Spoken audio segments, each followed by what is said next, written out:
కోట్లు పెట్టి సినిమాలు తీసి ప్రజల నెత్తి మీద భారం పెట్టొద్దని సిపిఐ జాతీయ కార్యదర్శి నారాయణ డిమాండ్ చేశారు. సినిమా టికెట్ల రేట్లు పెంచడం ద్వారా ఐబొమ్మ రవి లాంటి వారు అనేక మంది వస్తారని అన్నారు. టికెట్ల రేట్లు పెంచడం ద్వారా అత్యధిక టికెట్ రేట్లు ఉన్న సినిమాలు వస్తే ఐబొమ్మ రవి చూపించిన దారే ప్రేక్షకులు కోరుకుంటున్నారని స్పష్టం చేశారు. ప్రభుత్వం తక్షణమే టికెట్ల రేట్లపైన చర్యలు తీసుకోవాలని నారాయణ కోరారు. ఇప్పుడే చూశాను అఖండ 2కి సినిమా రేట్లు పెంచుతున్నట్టుగా రాష్ట్ర ప్రభుత్వం ప్రకటించింది. ఇలాంటి ప్రకటన ద్వారా కదా ఐబొమ్మ రవి లాంటి వాళ్ళు పుట్టేది. మీరు కోట్ల రూపాయలు ఖర్చు పెట్టి సినిమాలు తీసేసేవాళ్ళు ఆ డబ్బులు మొత్తం ప్రజల మీద భారం వేయాలని ప్రయత్నిస్తుంటే ఇది ఎవరికి న్యాయం?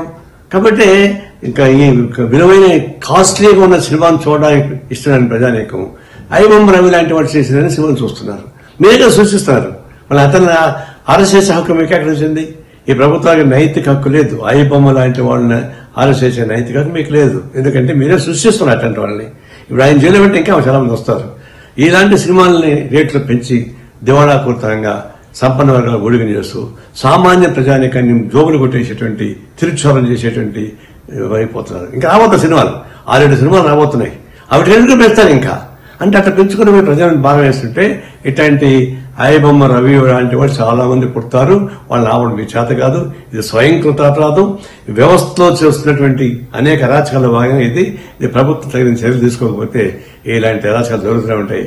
తక్షణం ఈ సినిమాలు ఆ పద్ధతి ప్రజలకు దూరం చేయబాగండి. ప్రజలు సినిమా థియేటర్లకి ప్రజలకు దూరం మించేస్తున్నారు. సినిమా థియేటర్లు 100 రోజులు 50 రోజులు ఆడుతూ ఉంటే జనం చూస్తారు. సామాన్య ప్రజలకు మీరు 3 రోజులు మొత్తం డబ్బులు వాడుకున్న తర్వాత అది ఎవరు చూస్తారు? అంటే సినిమా థియేటర్లకి ప్రజానికానికి దూరం చేస్తున్నారు. కళామతలకి ప్రజలకు దూరం చేస్తున్నారు. ఇది అత్యంత ప్రమాదకరమైన ధోరణి.